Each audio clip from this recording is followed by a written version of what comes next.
আলাইকুম। মহান আল্লাহ তাআলা নামে শুরু করছি। আর হতাশা নয়, সফলতার জন্য আজই চলে আসুন। আপনি কি জীবন চলার পথে নানা সমস্যায় জর্জরিত?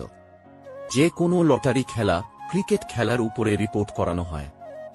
সংসারে অশান্তি, মানসিক কষ্ট, আর্থিক সমস্যা, বিদেশে অশান্তি, ব্যবসায়িক লস, মানসিক অশান্তি, পারিবারিক ঝামেলা, ছেলে মেয়ে অবাধ্য, কফিলকে বশ করানো হয়, দাম্পত্য জীবনে অশান্তি, চাকুরি ও ব্যবসায় উন্নতি নেই, ভালোবাসার মানুষকে কাছে পাওয়া, শনি ও রাহুর করাল গ্রাস থেকে মুক্তি পাওয়া যায়। সকল ধর্মের মানুষ আসতে পারেন, আন্তর্জাতিক খ্যাতি সম্পন্ন। সকল সমস্যা সমাধানের মালিক একমাত্র সৃষ্টিকর্তা। আপনার সমস্যা সমাধানের জন্য আজই যোগাযোগ করুন।